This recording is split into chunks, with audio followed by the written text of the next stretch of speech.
seminar. We've been doing this in different counties. Actually, we've been here already once. Today, the extradition trial of Bennett Young, who was one of the raiders of this town on October 19th, 1864. And today we have been very fortunate in resuscitating from the dead the very attorneys who made that argument before. And today, however, unlike in the actual hearing, which was done in Montreal, St. Albans will have its chance to make the decision. And so after the arguments are over, we're going to give you a chance to discuss it, and then we're going to take a straw vote to see whether you would extradite Bennett Young or not.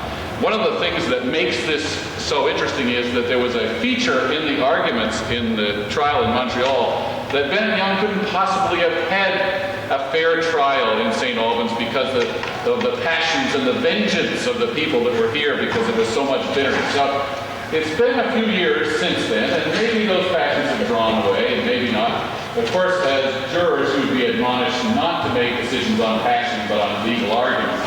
And so you must listen carefully to the arguments as they are held. But I'll introduce the people as they come through us to discuss them. They will be facing the court, and we will have Justice Smith will be here also to hear the case and to render the verdict, but you will get a chance to make that before we do so. Now, in order to give us a grounding on this, we have been most fortunate in having Carl Johnson, who is the court officer in this court and also a historian of the St. Albans raid, and has written a book which I highly commend to you about the raid itself, and also, and I believe it's available locally. At least I purchased a copy last week. And in it, Carl gets you right on the scene, tells you exactly what happened where in different parts of St. Albans. So this is your history, and here we go. We're going to be recreating. So without further ado, Carl will give us a background on the raid itself. In late July of 1863, the Confederate government sent a diplomatic mission to Canada to capitalize on the peace movement in Canada and encourage an uprising of Southern sympathizers and anti-war Canadians to try and bring an end to the war. They sent Jacob Thompson as the commissioner, Clement Clay as the deputy commissioner. What they wanted to do was form a provisional army of the Confederate States made up of Confederates who had escaped from northern prison camps and were hiding out in Canada. And they wanted to commit acts of terrorism on the northern frontier to force the northern armies to take troops out of service in the south where the war was raging to guard northern towns and the border.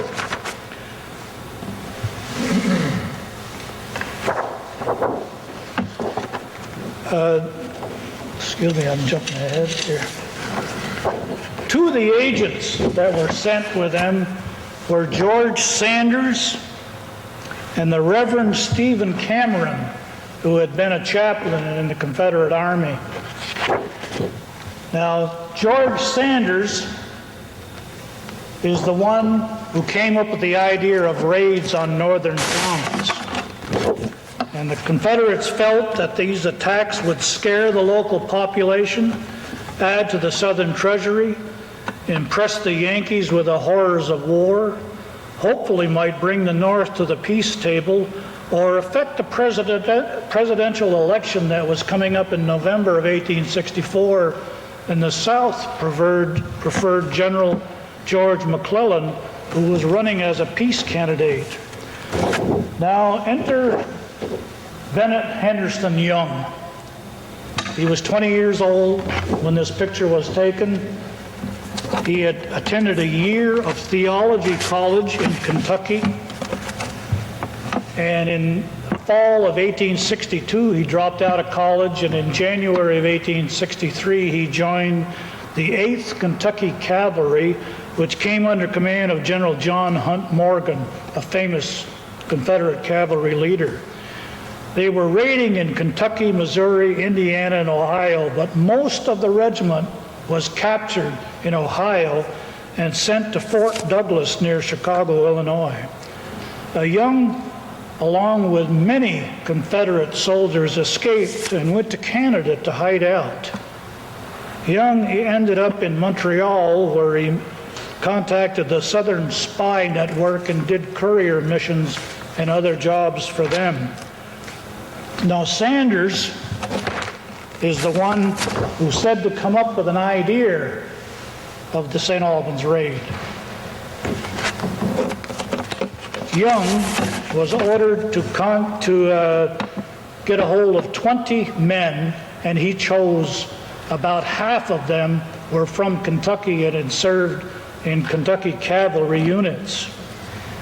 The men were put up at the hotel in Phillipsburg and in St. John's, and they were given expense money while they were here at St. Albans. They were furnished naval Colt revolvers and 40 small flasks of Greek fire that's made of sulfur, naphtha, and elemental phosphorus, and is supposed to burst into flames when the bottles are broken.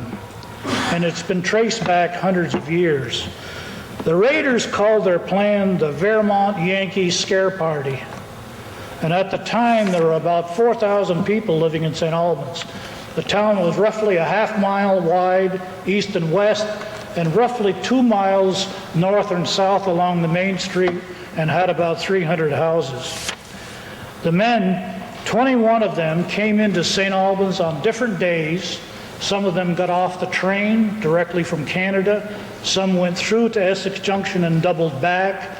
And at least 2 were known to have gone to Essex and then Burlington and came up by stagecoach. The men said that they were horse traders, vacationers, fishermen, English tourists, invalids in search of health, and from a Canadian sportsman's club seeking game. They stayed at the Tremont House.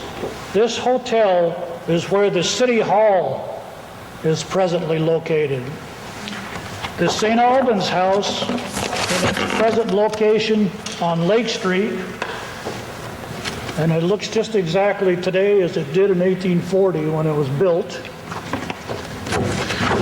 The American House, which today is the 4-story brick building on the corner of North Main, and then it was Champlain Street. Now it's Lake Street. But in those days, it was a two-story hotel. And also a boarding house where the present district court is located, called the Willard. Bennett Young came to St. Albans by train from Canada on the 10th of October and took a room on the second floor of the Tremont House. It is known that he made at least 3 trips on rented horses out of St. Albans, obviously planning the best route of escape. And he went to the top of Congress Street, and this was the John Gregory Smith mansion built in 1852. There he met with Mrs. Smith, introducing himself as a theology student from Montreal. And Mrs. Smith showed him about the grounds and the stables, and later commented that he was a nice-mannered young man. Now, Young established his reputation as a theology student around St. Albans, and has said that he caught the attentions of a young lady who also stayed at the Tremont, and they were seen walking around the village and the green here discussing the Bible. Some of the ladies of the town had considered asking Young to preach at the Congregational Church next door. The raiders were well-mannered and well-dressed. They did not openly associate with one another and gave no indication of their purpose. They went to the stables, checked the number of horses, figured out the number of horses that were on the street at any one given time, and 2 of them even tried to borrow weapons, saying that they wanted to go hunting. They determined that there was a goodly number of horses in town and few weapons. The raiders had originally planned the raid for Tuesday, the 18th of October, but they found out it was market day, called Butter Day in those days. And they found out to be a lot of farmers in town, so they had an emergency meeting and delayed the raid by 1 day. They chose Wednesday, the 19th of October, and it so happened that about 40 of the town's leading men were in Montpelier at the legislature and Burlington awaiting a Supreme Court decision. Even the county sheriff, Rensselaer R. Sherman, wasn't around. Where are the police when you need them? You know, typical. It was cloudy and threatening rain. The streets were quiet. Being late October, the trees had shed their leaves and wood stoves were burning. At about 2:30, several of the group leaders went to the Tremont to Bennett Young's room and found him kneeling in prayer. They made last-minute decisions, and the blast of Greek fire was distributed among the raiders.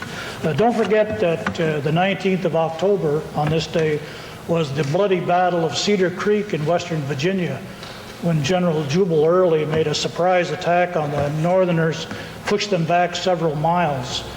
And General Philip Sheridan appeared in the afternoon from a meeting in Washington, rallied his troops, and drove Jubal Early from the field. And it was the Vermont Regiment, the 8th Regiment, that were the heroes of that battle. And this was the victory, it was said, that Lincoln had been waiting for and reassured his election. Just after 3 o'clock, Bennett Young went to the front steps of the American House, which is right on the corner, and shouted, "I take possession of this town in the name of the Confederate States of America." He assured people they would not be hurt if they went across the street into the park where they would be held prisoner. Immediately, the 3 banks were entered. They were the St. Albans Bank, which was directly across the street at the top of Kingman Street. The First National Bank of St. Albans, which is where Handy's Toyota dealership is, and the Franklin County Bank, presently where the Bank North is.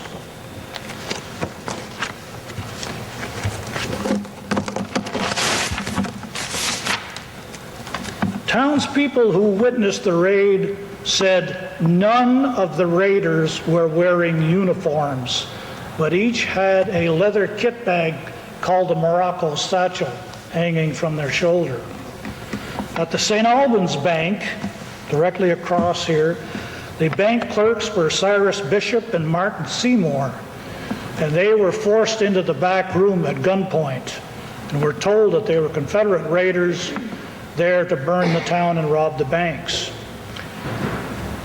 Into the bank came Samuel Breck, whose business was next door, and Morris Roach. The 2 of them were there to make deposits.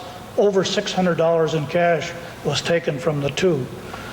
Now, Seymour asked if they could take time to make an inventory of what was taken because he wanted to make a claim on the United States government. And one of the raiders said, "Damn your government, hold up your hands," and made them swear allegiance to the Confederacy and also swear that they wouldn't give the alarm until an hour after they left. They had been looking for gold, but Seymour was able to divert their attention from a tremendous amount of money in the bank. The robbers got about $83,000. The robbery took about 12 minutes. Witnesses said that there was a rank atmosphere of alcoholic fumes about the robbers. At the St. Albans, First National Bank of St. Albans, the bank clerk was Albert Souls, and one of the robbers went over the counter and demanded to know where he kept the gold. There were several bags of coins in the vault. They asked what it was, and Souls said cents. And they split open several bags, and they did contain just pennies. The only bag that they didn't open had gold coins in it. Now, sitting in the bank lobby, as was his daily routine, was General John Nason. He was 82 years old and very deaf, and he would sit there every day and read the paper.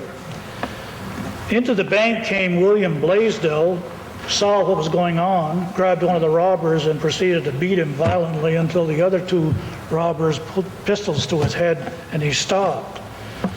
The robbers got somewhere around $98,000. And after they left, General Nason was supposed to have said, "What gentlemen were those? It seems to me they're rather rude in their behavior." And at the Franklin Bank, straight across here, behind the counter was Marcus Beardsley, and he finished a transaction with James Sachs, and Sachs left. In the bank lobby was Jackson Clark, and when they announced who they were and what they were going to do, Clark tried to escape, and the robbers locked Beardsley and Clark in the bank vault. They got about $75,000 out of that bank. In an interview with Bennett Young several years after the raid, he said 12 of the robbers were to enter the banks, 4 were to steal horses. He would give the alarm if there was any problems. 2 were to guard people that were being held hostage in the park here, and there was about 12 to 15 prisoners held in the park. And 2 were to guard the top of Champlain Street, now Lake Street, and Kingman Street.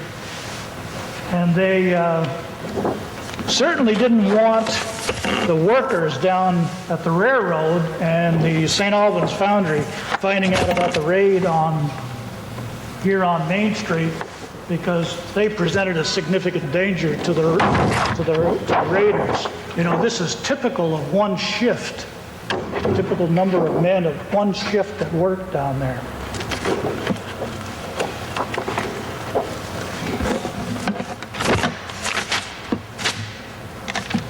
Collins Hickox Huntington, whose jewelry store was just north of the bank, daily at about 3 o'clock would leave his jewelry store, walk straight up across the park to the St. Albans Academy, which is now the Historical Society, and get his 2 children and walk them home. And he walked by a raider, and the raider told him to go into the park. And he kept walking, thinking the man was intoxicated, and the raider shot him in the back. And it left a 6-inch flesh wound along his rib cage. At the academy, several of the students witnessed the raid and have written accounts which are at the academy today. The raiders collected horses from Dennis Gilmore's stable, which is behind where the district court is, Sylvester Field's stable, which is about 50 feet east of where the district court is, and along the main street. They cut a lot of horses right off wagons and rode away bareback. Lorenzo Bingham saw a raider taking his horse, and he went after him with the intention of yanking him off the horse. The raider saw him coming and snatched a shot at him and struck a heavy silver watch in his vest pocket, which only left a very sore abdomen. And George Conger appeared on the scene and tried to rally the townspeople. He was told to go into the park, but he ran across and into the American House, went out the side door where a man was coming up with a rifle. He gave Conger the rifle, and Conger took aim at a raider. The rifle wouldn't fire. The raiders began to slowly move north, right across Main Street here. And the newspaper article said during the period of their stay, they uttered fearful threats and a good deal of blasphemy. They had fired their pistols many times with the greatest impunity. There was a lot of windows shot out on Main Street and a lot of bullet holes in the buildings. And they threw their Greek fire at different buildings going right up the street. The raiders had hoped to leave the town in a burning inferno, but the Greek fire did not explode into fire, it only smoldered. And even Young said after the raid that he wanted to burn Governor Smith's mansion. There were occasional shots from the townspeople who began showing up with firearms, but the weapons were old and the shots poorly aimed and proved ineffective. Just north of the intersection here of Bank Street, they entered Erasmus Fuller's stable and stole horses, and directly across the street on this side was Spencer Bedard's shoes, boots, and furs. They went in there and stole saddles, bridles, and blankets. Fuller appeared on the scene and said, "What does this mean? Take back those horses." And they said, "If you don't keep still, we will shoot you." At which point, this is from the newspaper, Fuller produced a poor six-shooter, and while standing near Bildad Paul's shoe shop, tried to shoot his gun, but for 3 consecutive times the thing failed to give other utterance than a click. Young told him to go get him some spurs and Bedard's, but he ran through the store and went to the Weldon house, which was then being constructed. That's this building here, and is right where the telephone office is now. And he alerted Linus J. Morrison and several of his workers. Morrison ran down to Main Street and north on Main, and the newspaper article said Linus Morrison was in the street, and the firing becoming general in his vicinity, he undertook to escape into Miss Beatty's millinery store and had his hand upon the doorknob when one of the robbers fired at him. The shot passed through his hand into his abdomen.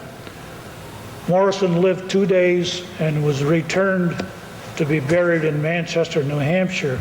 He left a wife and 5 children. He was 52 years old. He was the only fatality of the raid, and it was said that he was the only Southern sympathizer in town. The raiders were finding the streets rapidly filling with angry people, and they started galloping north in small groups. And Wilder Gilson, 54 years old, and he lived right at the foot of Fairfield Street, came out with his rifle and standing about here in the middle of the park, fired at the last group of raiders. And one of the raiders, named Higby, was apparently turned in the saddle, and the bullet plowed right across his chest through both shoulders. And he was seen to be held up by a raider on each side of him as they rode out of town. It is estimated that the raid lasted no more than 20 minutes. They went up north to where the recreation trail is. That was a plank road and a toll road.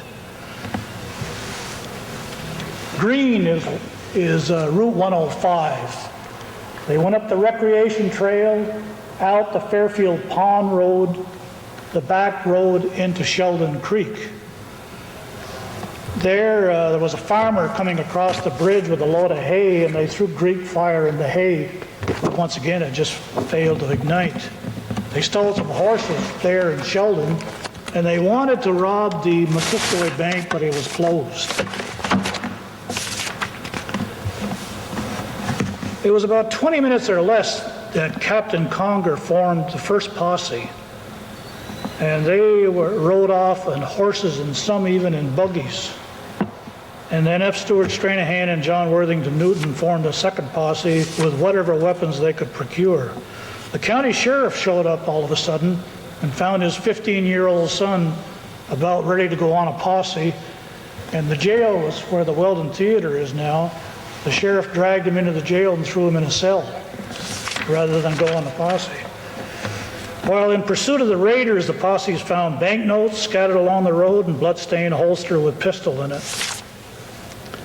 In Sheldon, I've already said it, just past Sheldon, as you go up 105 and get to the Abbey, directly across the river, there's a parallel road. They went up that road. Some of them went through Franklin, some went on to Enosburg and went up that way. They succeeded in crossing into Canada, thinking that the posse wouldn't chase them, but they did indeed. And of course, word had gotten north by telegraph, and there was some Canadian bailiffs expecting them. They caught 13 in the first couple of days, and a 14th raider 3 days later at the train station in Montreal. On them was $88,000. The posse wanted these men turned over to them so that they could bring them back for trial. But they finally relented to Canadian authority and turned them over to the Canadians. There's little documented evidence to what happened to the remaining raiders, but it is known that one of them, William Tevis, escaped south disguised as a woman, and we assume that some of them went to the maritime provinces and took ships south. They were held for 3 days at the jail in Frailersburg and then transferred to the military base at St. John's. And Magistrate Charles J. Corso, I just found this on the internet, was appointed by the Lord High Commissioner. He was ordered to conduct an investigation into the circumstances of the raid, the flight of the alleged perpetrators to Canada, and the conflicting claims of the ownership of the money. The first hearing was held at the military base in St. John's, and Corso immediately transferred the proceedings and the prisoners to Montreal. They were brought up by train, escorted by Canadian soldiers. There, and this is from the Canadian paper, upon their arrival at the jail, the raiders were received by a number of local dignitaries and city officials, as well as a horde of Southern sympathizers. Gifts of food, clothing, liquors, wines, and ales were stacked in the spacious rooms to which they were assigned, rather than being confined in the cell area. At meal times, the prisoners were served from bills of fare which rivaled the offerings of the city's finest restaurants, complete with an elaborate wine list. Throughout their stay in Montreal, they wanted for nothing and were regularly visited by scores of ladies and gentlemen who were eager to provide for their every need. The local paper reported they were wined and dined and treated like royalty. And on the 20th of November, Bennett Young wrote Wilbur Davis, the editor of the St. Albans Messenger, and enclosed $3 and said, "Will you please send me 2 copies of your daily during the present investigation? Your editorials are quite interesting and will furnish considerable amusement to myself and comrades. You are somewhat abusive, but I have sufficient magnanimity to overlook your ire, feeling that in after years you will do me the justice to repair the wrong." Young also wrote the proprietor of the Tremont Hotel, enclosing a St. Albans $5 banknote, and apologized for leaving suddenly, and asked that he be remembered to the young lady he had befriended, and also sent his regards to the bank clerk, Cyrus Bishop, from the St. Albans Bank down here, reminding him that he had sworn allegiance to the Confederate States of America. On December 13th, Magistrate Corso resumed the hearings and immediately declared he had no warrant from the Governor General to authorize the arrest of the raiders and ordered that they be released. It was said there was great celebration in the courtroom. The United States representatives immediately got into it and asked the Quebec Superior Court to issue warrants charging them with criminal offenses so that they could be extradited back to the United States. The chief of police from Montreal went to the bank and got the money that was being held, and he delayed the warrants for about an hour, and most of them escaped, all except 5, which were found in Montreal, and they were brought before Judge James Smith.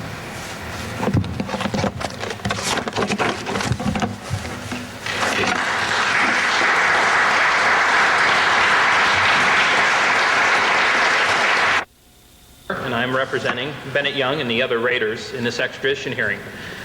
Your Honor, and may it please the court, it is, I can assure Your Honor, with fear and trembling that I take upon myself the responsibility necessarily attaching itself to my position. In cases ever presented for our consideration of any of our courts will not be denied. That it has already produced a greater effect upon the passions and prejudices of men, both in Canada and the former United States, than any other cause célèbre will readily be admitted. But we must not view this case through the prism of temporary passions of a government and its people. We must look to the substance of the case, to the factual realities, and the greater effect and purpose of the action of the men before us today. This is an extradition hearing. Some would pretend that this means Your Honor is charged with only 3 possible duties: to either discharge the prisoner, absolutely, to bind him over, or to commit him for trial. But what if there has been no evidence rendering a charge of prima facie case of felony? Can it be pretended that a man who has acted as a public executioner at the execution of a criminal condemned by a competent court to death would not, he were apprehended for murder, be allowed before the magistrate holding the preliminary examination to produce the record of conviction and a document proving his own status as executioner? And would it be pretended that the magistrate had no right to examine such evidence, and that it was his duty to commit for trial for murder because it was proved by the prosecution that the man had hanged a prisoner? Your Honor, Mr. Young and the fellow raiders were lawful combatants. War is legal. It is governed by the law of nations, and that law of nations trumps municipal statutes and laws. There must be a distinction drawn. The United States and the Crown will argue that there is no distinction between common criminals and these soldiers. But there has to be. There cannot be a line drawn. The law of nations, the law to go to war, is something that the United States recognizes and that their president, in fact, acknowledged when he opened hostilities in this current conflict. The present case is a war that has expanded its boundaries. But is this something that the Confederates have expanded? The answer to that is no. This is but mere retribution. The North, the Union, as it is referred to, has opened this war to civilians and non-combatants that in previous times may have been considered outside the scope of the battlefield. Grant, Butler, Sherman, Hunter, Milroy, Sheridan, Grierson, and other Yankee officers have plundered the homeland of my client and his fellow raiders. They have killed people outside the realm of combat and organized armed forces. Women, children, slaves, infirm, elderly, sick, and healthy. They have burned down property. They have expanded the war outside of what may have been in other times considered the normal range of battlefield. This is merely an extension upon that concept, what the North has opened up. To understand where we find ourselves in this extradition and understand how we define these soldiers as lawful combatants, it is helpful to suggest 2 examples. One is the HS Hermon, which was a British ship. It was seized by mutineers, and it was later brought to the United States. Those that were responsible for the mutiny, those that killed the captain and those on board, were Americans that were then asked by the United States under this treaty or a similar one to be returned to stand trial for their criminal offenses. But former Justice Marshall and President Washington, speaking on the United States' behalf, said that these people were merely impressed sailors trying to regain their liberty and therefore were not criminals that could be extradited. The second example is a more recent one. The schooner, the J.L. Garrity, was seized by Confederate soldiers while it was sailing to England. Those raiders brought the boat to England and were then arrested themselves. They were found to be guilty at least of a prima facie piracy, but they were also found to be acting on behalf of the Confederate government at war and a recognized belligerent. The Crown has recognized them as a belligerent in this just war. Their only evidence of such being Confederates was their statement at the time of seizing the ship that they were Confederate combatants. What was the purpose of this raid in St. Albans? St. Albans was a slumbering economic engine on the northern border, an underpinning of the Union's effort. The purpose was therefore nothing less than to strike at the underpinnings of the North, the economics behind the Yankee juggernaut, and to strike at the moral center of the Union. How, too, can this case be distinguished from those of General John Hunt Morgan's 3-week raid into Ohio and Indiana committed 1 year earlier, in fact, which Mr. Young himself participated in? Some might say that Morgan's raid was bloodier, longer, and bigger, or that the citizens of Ohio resisted to a greater degree. I say such comments are unworthy of your ears. The citizens of St. Albans bravely resisted the Confederate forces, the lawful Confederate forces raiding their town. Size, scope, or effect is not what defines war. Hostility defines war, hostility of one nation to another, allegiances drawn to those nations. Where would the U.S. have us draw the line in what consists of hostilities?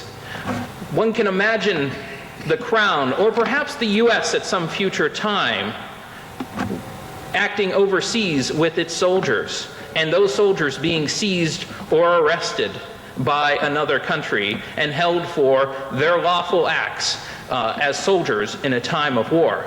Such atrocities committed in civil society are indeed punishable, but they are justified and legitimate within the scope of war. Drawing the line too sharp here begs for problems down the line. Can it be pretended that you, sir, have any right to dictate to the Confederate States the rules of war which they are bound to observe? That you, a municipal judge, can step forth and say to the rising tide of the fierce passions and fiery hate engendered by this frightful war, "So far shalt thou come, but no further"?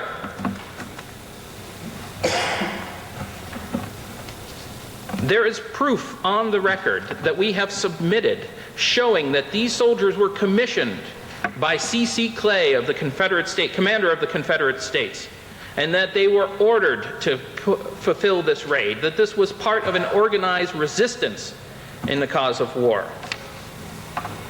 Finally, I'll make two more arguments. The treaty under which we are acting is a treaty signed by a nation that no longer exists. If these had been committed in South Carolina, would the court be respecting that state now, which no longer recognizes either the United States or this treaty? This is simply signed by a nation that has been torn asunder and no longer exists as it once did before. And finally, I appeal to Your Honor that extradition today is not mere procedure, but a death sentence without a just and fair trial. These people are to be returned to a place in which passions have been enraged, and in which they stand not to receive fair and just treatment, but death. I thank you, Your Honor, and I leave our fate to your mercy. Thank you. Who speaks for the United States? Mr. Dublin speaks for the United States, Your Honor. Thank you.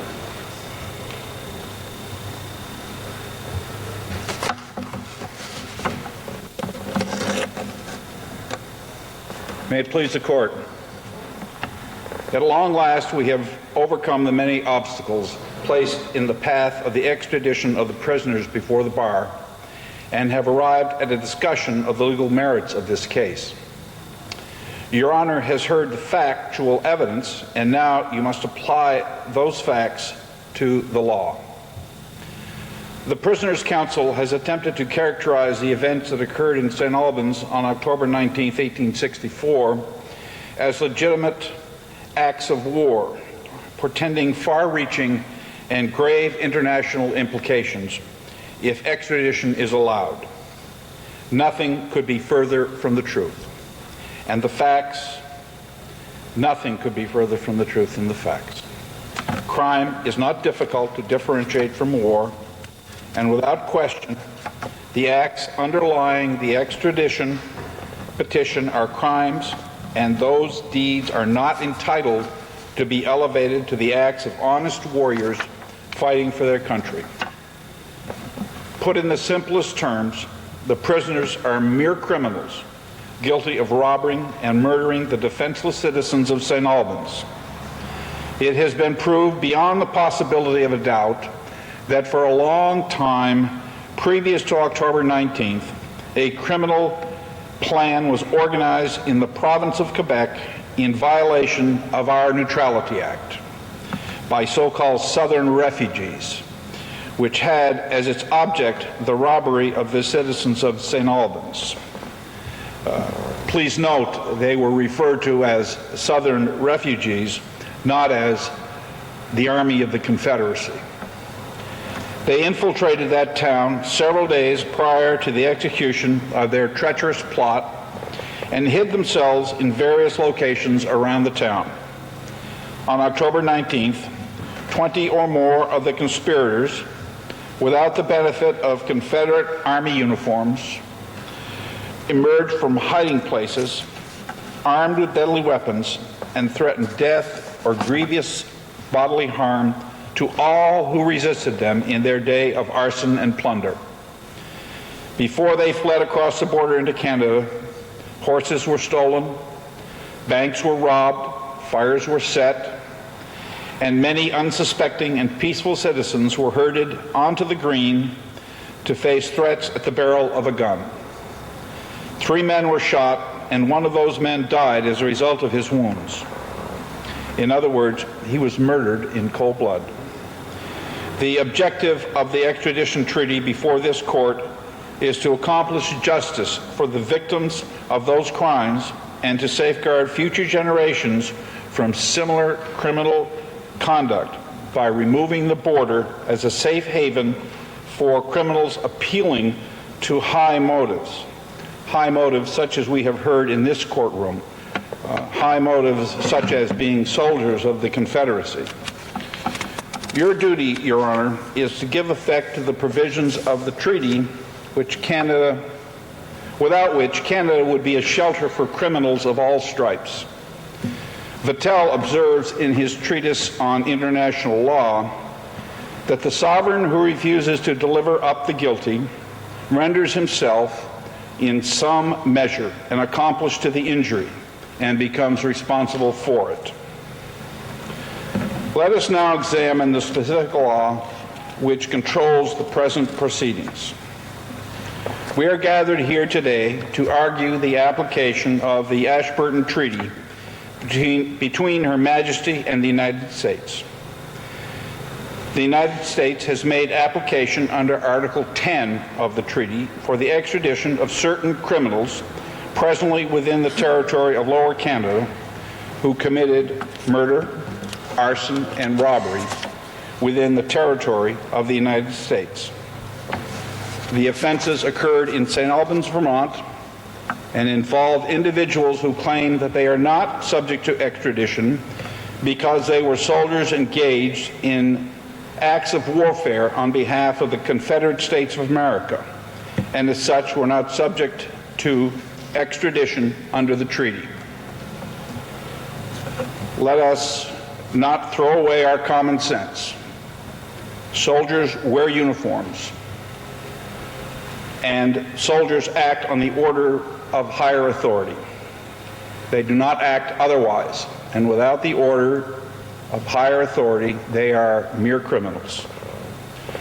The facts of what happened in St. Albans can admit of only one interpretation. The prisoners are not soldiers, but mere criminals who have committed acts within the purview of the treaty. The facts are undisputed, and the law of the treaty demands only that the court make findings only with respect to the following facts.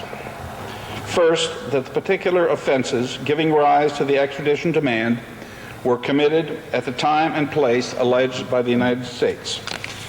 Secondly, that the offenses are mentioned and described in the treaty. And thirdly, that the persons whose extradition is sought committed the crimes alleged. In order to render a system of extradition effectual, the amount of proof and the formality required should be as small as is consistent with the prevention of abuse before turning the prisoners over to the United States authorities. It is the province of a jury in the country where the crimes were committed to determine the character of the acts perpetrated by the prisoners. That is not a responsibility that falls upon Your Honor's shoulders. The facts are simple and the remedy is straightforward. Extradite the prisoners. They have admitted their guilt and say only that they should not be extradited because they were soldiers on the business of their country. Legitimate proof of their status as bona fide combatants is completely lacking. The Confederate Secretary of War, James A. Seddon, cautioned them to commit no violation of the local law. That is a quote from a document submitted by the prisoners on their own behalf. Clearly, they committed violations of local law. Nothing has been produced under the hand and seal of their president, Jefferson Davis, which would cause a reasonable person to accept such a defense as made in good faith. The usage of nations has legalized acts of hostility committed by only those who are authorized by the express command of the state. Such authority is completely lacking in the case before the bar. Your Honor must ask the question, would I, on the evidence, commit the prisoners for trial in this country? If the answer is yes, must you not grant the extradition? Is not the standard of proof the same as what the Americans call probable cause?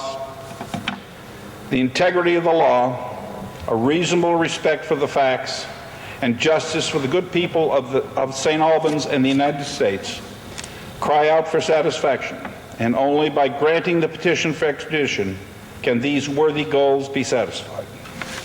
Thank you for your attention and your time, Your Honor. Sure. You speak for the Crown?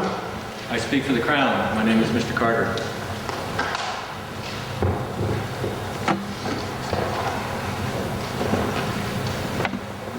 Your Honor,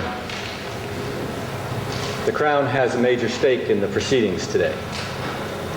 The Crown participates as a neutral in the Civil War that has enraged the United States of America. And as a neutral, it has also a responsibility to the treaty which it entered into with the United States of America, a government that still stands today. The question presented to this honorable court is a simple one. Should the St. Albans Raiders and Mr. Bennett Young be extradited to stand trial in the state of Vermont, the United States of America, for the crime of robbery? The evidence in this case is also quite simple. The burden to this court is clear and simple. The burden is not to demonstrate guilt. The burden is simply to present to this court probable cause.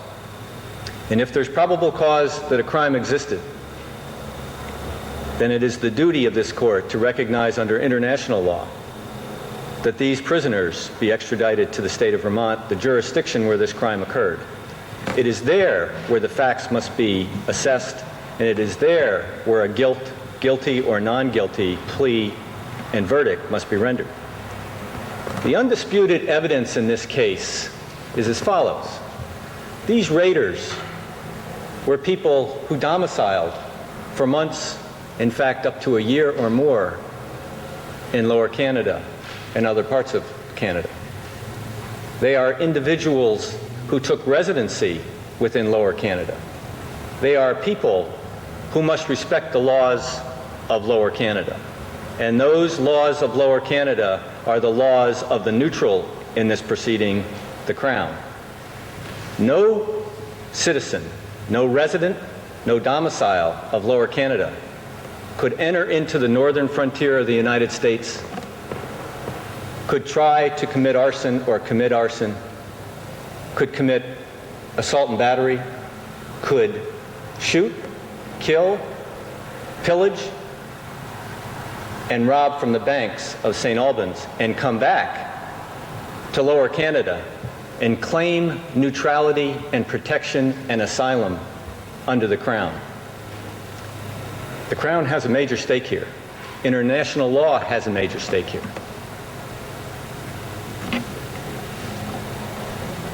As you consider the evidence today, Your Honor, it is critical. Indeed, we believe it is indispensable that you consider in your deliberations and that you distinguish between the horrors of war in which men, women, and children often die and are even killed as a result of that war, and a situation that we see today in which young men dressed as civilians after being domiciled in Lower Canada for weeks, months, and even a year or more, ride peacefully into a peaceable village, commit arson, commit robbery, shoot, assault, and kill unarmed citizens of the state of Vermont. No resident of a neutral country, no resident of the Crown, no resident of Lower Canada could do what these individuals have done.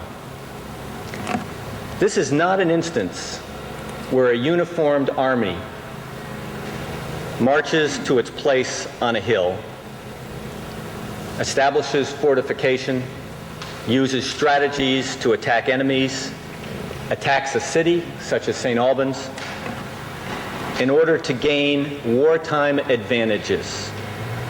This is a situation in which young men simply gambled that they could have a day in St. Albans and wreak havoc on the lives of these people in a way that would leave them in misery. And all they did was take the money, leave behind a dead man, and ride off to Lower Canada and claim that the Crown and Lower Canada would protect them. We will not. This was far, far different than any war we have ever seen. What Mr. Kerr has said to this court today is that you should be presumed enough to characterize the actions that took place as simply actions that the United States has done. He's asking you to presume that the United States is on trial. If the United States were on trial, then the evidence should point to the United States. But the United States today is not on trial. Mr. Kerr went further. He said these actions perhaps were outside the realm of wars before the United States had the Civil War.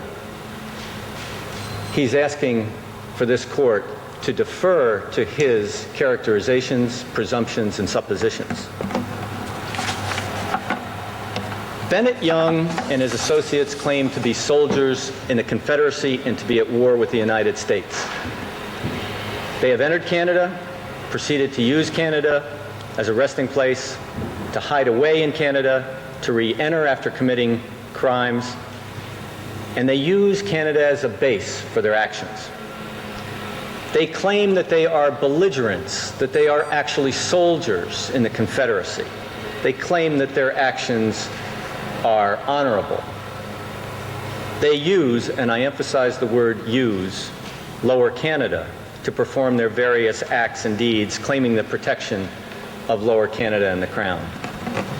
If the judge takes as truth all the facts presented by Mr. Kerr this morning and his clients, this court must still come to the conclusion that burning the town of St. Albans, robbing its banks, shooting old men in the streets is not an incident of war, or rather, it is not a necessary incident of war.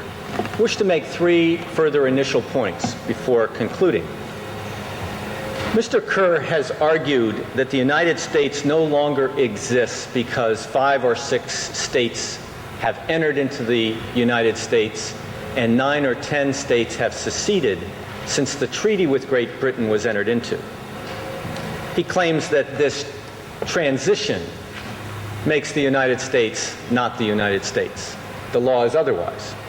A nation state is not a constant, but it may expand or contract over time. And as a government, it may be subject to frequent alterations and changes. The law supports this expansive rather than narrow interpretation of the law. Second, the prisoners also claim erroneously that the Civil War is a war between two belligerents. He claims that under international law, because they are two belligerents, that their citizens can come in and do the acts that they did. He is wrong again. This is a civil war. It is an internal war within the United States. England has not recognized the Confederate States as an independent sovereignty. No court under international law should challenge this conclusion.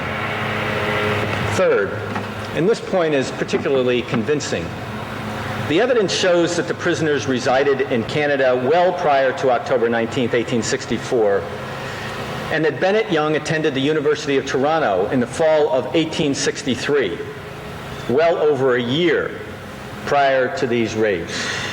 These men were domiciled in Canada for lengthy periods of time. The legal effect of the facts in this case can be determined only upon the consideration of the laws of the Crown and Lower Canada over its residents and whether or not they were nationals or foreigners. As domiciles, Young and his raiders owed allegiance to the British Crown, no matter how temporary their residency may have been, and they were subject to its laws and bound equally with all Her Majesty's subjects to a strict observance of the laws of neutrality. No British subject could do what Bennett Young and his raiders did and run back and forth to Lower Canada, wreaking havoc on one side of the frontier and claiming protection as some honorable soldier in a neutral country.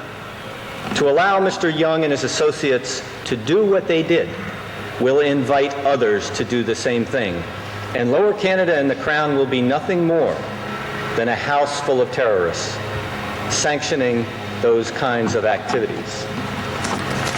This is not the kind of act or actions that international law sanctions.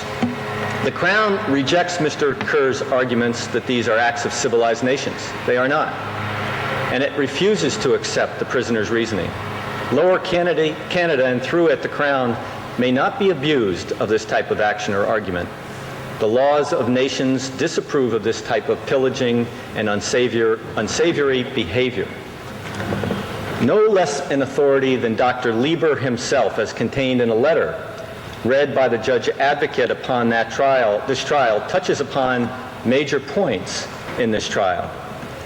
Dr. Lieber wrote, "Never so long as men have warred with one another, and that is pretty much as long as there has existed sufficient numbers to do so, has any belligerent been insolent enough to claim the protections of the laws of war for bandits who take passage on board a vessel and then rise upon the captain and crew, or who gather in a territory of a friendly power, steal and disguise into the country of their enemy, and then commit murder and robbery. The insolence," and I use this term in the scientific meaning, "the absurdity and reckless disregard of honor which characterizes this proceeding fairly stagger a jurist or student of history," unquote. War is no pretty thing. Lives are lost, families are torn apart, cities are destroyed, cultures are devastated, antiquities are destroyed, all in the name of religion or democracy or human superiority. The weaknesses of man continue to this day and will continue tomorrow and the next day. But under the laws of nations, it should proceed in a civilized fashion. Bennett Young and his marauders violated the honor and the dignity of those laws and cannot use Lower Canada and this Crown to escape those despicable acts. While courts must defer to the political decisions of men who govern, including acts of war, courts need not defer to atrocities and aberrations of war once the court's jurisdiction is properly invoked. It is only if courts and jurists apply the rule of law and reason that our societies and this world will have a chance to survive the throes of war and injustices of men. So I ask this court, can robbery be warfare? We come immediately to the question of this inquiry. What is the answer in defense of the accused to the charge thus avowedly proved against them, and by what proof and what support in law is it attempted to be sustained? The answer of the able and astute and tired Mr. Kerr, who represents the prisoners, would, I take it, be in substance the following. The act that you, the complainant, the United States of America, have proved, we cannot deny the fact, is there. But the character that belongs to that act is not the description that you contend for. You say it was robbery against the municipal laws of the state of Vermont. We tell you it was lawful war. You claim to treat us like criminals. We aver that we are soldiers, and that in what we did, we acted as belligerents and under lawful authority. The answer undoubtedly opens a wide field of examination, and there are 2 points to be made. First, is it war? Open and visible in its external characteristic and its presumptive appearance? Second, is it war, whether apparently so or not, under the peculiar circumstances of the facts that were presented to this court? As far as external appearances are concerned, to conclude only from what was described to us by the eyewitnesses, that it was a warlike operation may, I think, be fairly said to be impossible. If common sense were not quite a sufficient guide by itself to conduct us to this conclusion, the authorities already cited by my learned friend, Mr. Bethune, recently in this court are upon this point quite conclusive. The truth is that all authorities denounce the actions that took place.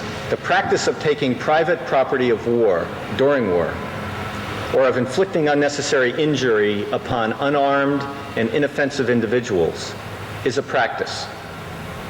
And that is the utmost that can be said of this. But it is a practice that should not be allowed. It is a practice that is not lawful, and it is a practice which, when caught, should be punished. None of the examples given by my learned friend, Mr. Kerr, protecting the prisoners can excel in ludicrous extravagance the pretense that in going to a bank in the middle of the afternoon in a peaceable village and easing an old man out of $200 or $300 on the threshold of the bank, the prisoners can be presumed and believed to have acted as a military force. We must remember today that we are here in a court of law and that there is more than simply presumptions and characterizations. There must be proof. It will not be presumed that the war was being made 1,000 miles from the seat of the actual hostilities. We must have proof, certain and undoubted proof, to take away the criminal nature of the act before we can say there is nothing left for the jury to try. It is absolutely certain, Your Honor, that these men lived in the South. It is absolutely certain that at one time prior to the domiciliary in Canada, Lower Canada, that they were within the Confederacy. That does not give them the right to come into a neutral country and do what they did.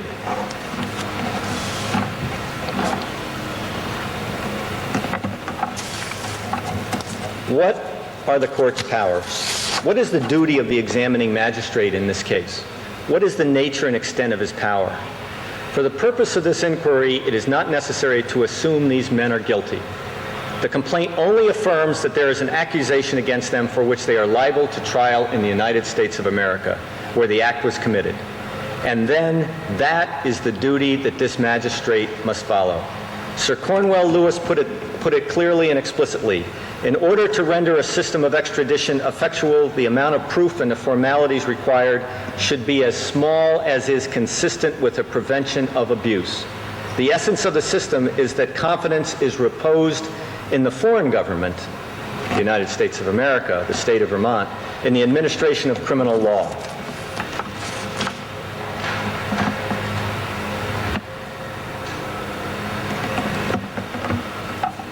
It is not necessary, Your Honor, that you would convict Bennett Young today.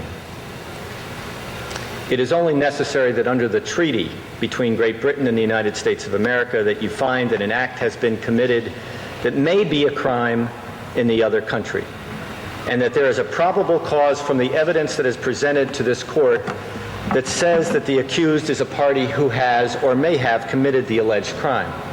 The simple question to be decided is whether there is sufficient probable cause to justify his return to the state of Vermont.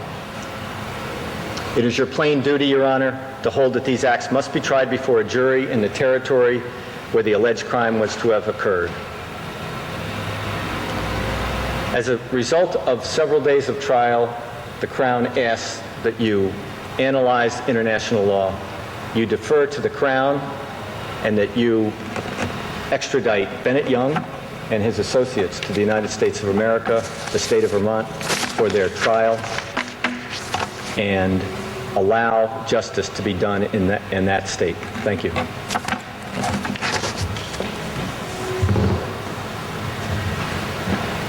You have heard the arguments of the Confederates, of the United States, and of the Crown, and it now falls to you to decide this.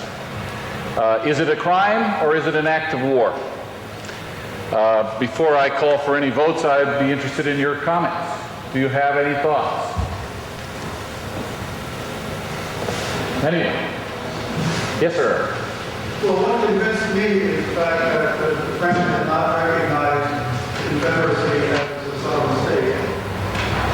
That and the fact that under British law, having resided in Canada, they owe their allegiance to follow British law, the Canadian law, and violated it. Much like the United States or the British government, that is. Yes. I was going to use the British to say that's what they do. But aren't they building ships like the Shenandoah over there, which is raiding all the Union commerce around the globe, and Alabama was also fitted out over in Great Britain, and they're pretending to be neutral. What about those 810,000 men up there in Lower Canada? What are those guys doing there? All those soldiers. What does the British pretend they're going to do with them? Neutral? I don't know. Yes, sir. Just as a follow-up, you research will note that the time of the day, Lower Canada is not subject to neutrality law, according to research. And as a result, it's really not a clear claim in the first part to claim neutrality, and it wasn't legal application of neutrality law at claim in this particular situation. Down here. On an official of the Confederate Union stating that they should not put themselves in harm's way would indicate to me that they were acting military under the Confederate Union, and I feel we should have been trial as spies. Trial by spies. Anyone? How did these men get to Canada in the first place? I believe the evidence will show that they came to Canada largely by escaping from Union control and crossing the border themselves. Is that correct, Carl? Other comments? Are you ready for the question? Sir? I think it's fair to say there's been elkies down out there with the house. Also, I think that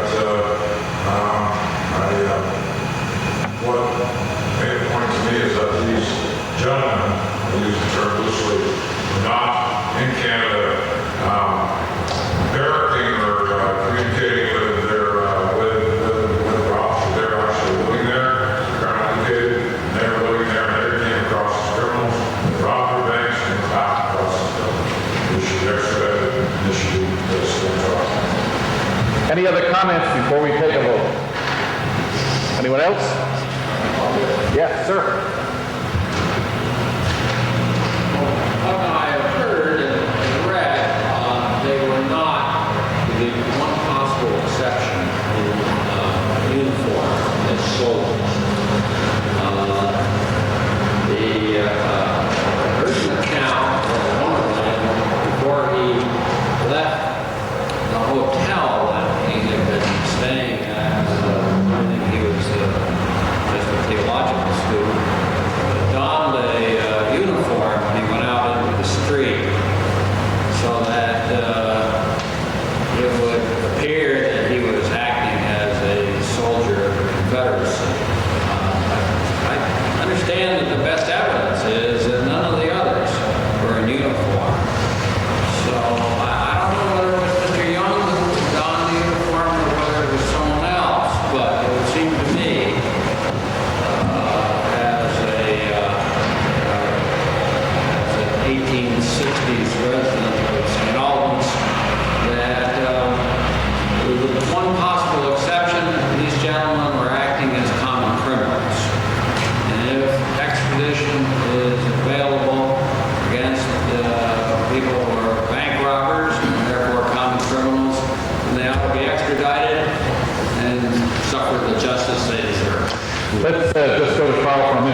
Young was not dressed in a uniform? No. Did he have anything on him that indicated he was an officer? He told them to either bring a button or something from their outfit so that they could say that they were wearing uniforms. One of the soldiers, one of the raiders, they thought was wearing a butternut suit, which was the original Confederate uniform, but would not have been recognized by any Northerner. It was just a plain brown. Well, for the sake of this vote, let's focus only on Bennett Young and assume no uniform. And I will ask you first, for those of you who believe he should be extradited, that is, to conclude that the actions he took in St. Albans on October 19th, 1864 were crimes, I will ask you, those of you to raise your hand first, and then the second group I will ask to raise not to extradite. So you have two choices. First one, all those in favor of extradition, raise your hand.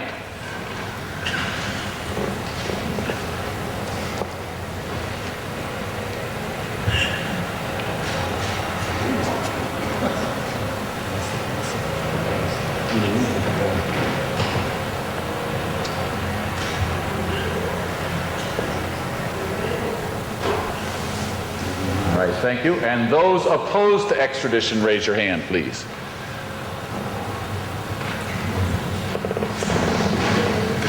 Here are the results of your vote. Extradition 35, non-extradition 4.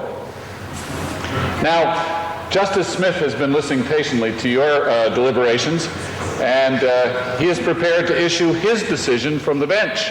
Please pay attention to him. All right.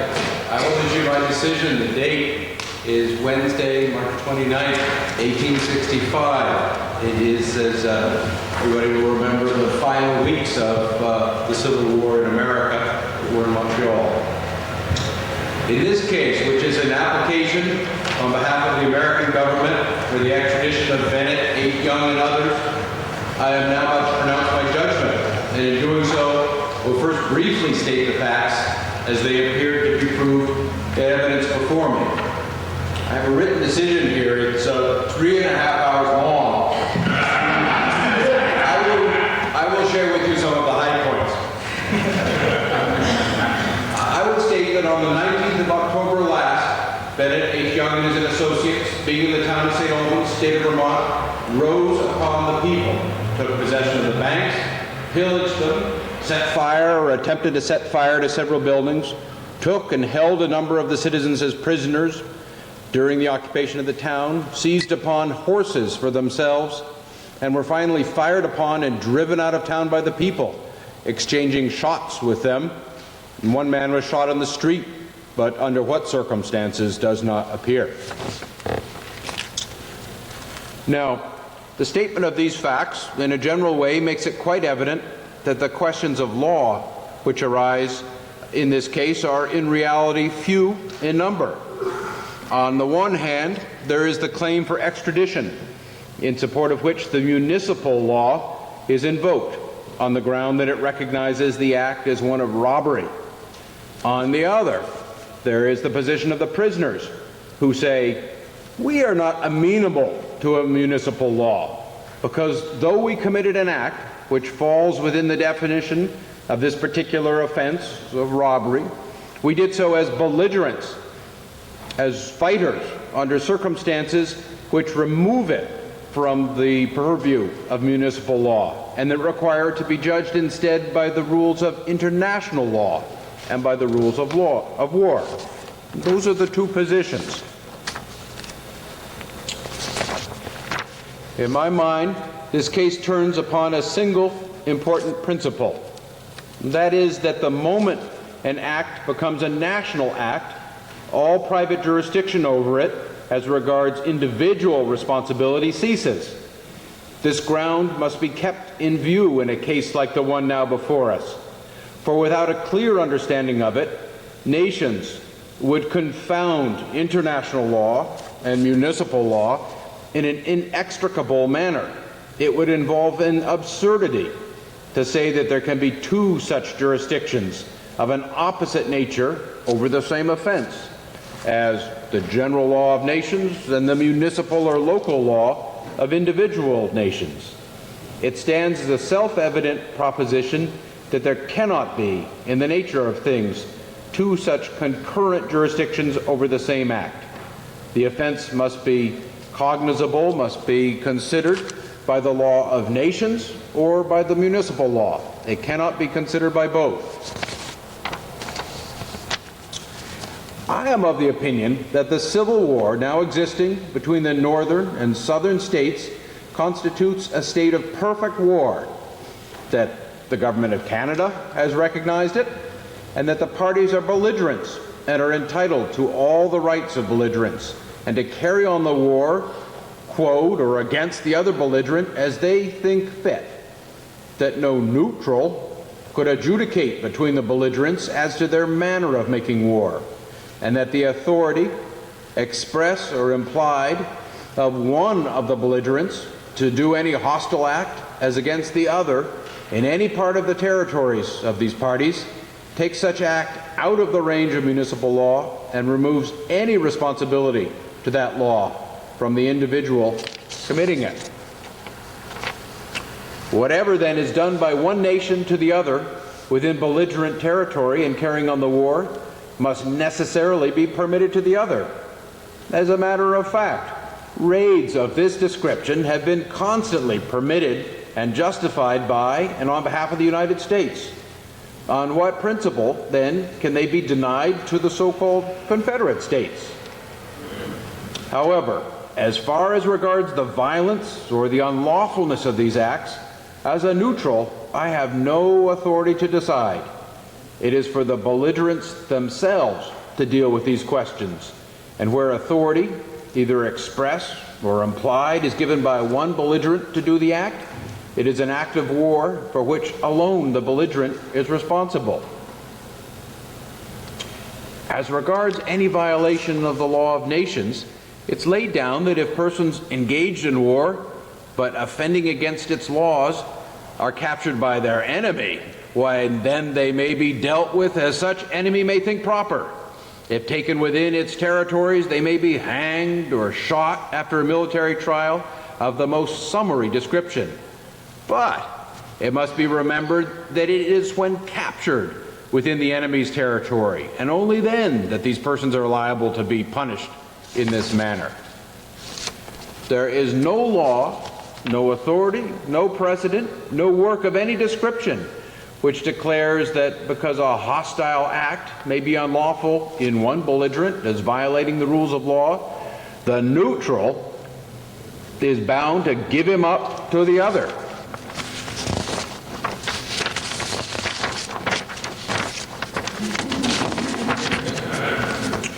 With this view of my duty, I have gone carefully and at perhaps unnecessary length into this matter. I have considered it proper to enter at greater length into the examination of some questions which perhaps in themselves admit of no great doubt, but upon which, in my humble judgment, erroneous views have been entertained and urged with great earnestness at the bar. I have endeavored to guide myself by what is recognized as law by the civilized world, instead of suffering myself to be swayed by popular cries or by the passions and influences which the proximity of this lamentable convulsion has stirred up amongst us. And I have come to the conclusion that the prisoners cannot be extradited, because I hold that what they have done does not constitute one of the offenses mentioned in the Ashburton Treaty, and because I have consequently no jurisdiction over them. I am of opinion, therefore, that the prisoners are entitled to their discharge. And that concludes the court's ruling. And that concludes this afternoon's performance, but I hope you'll join me in thanking the participants, Daniel Richardson of the southern part of Montclair, for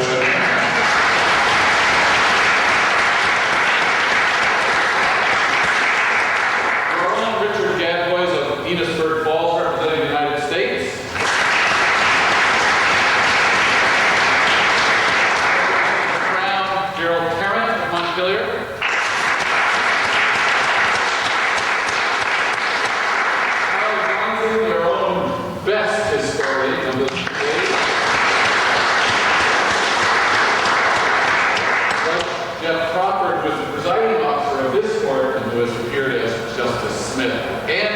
his fellow justices.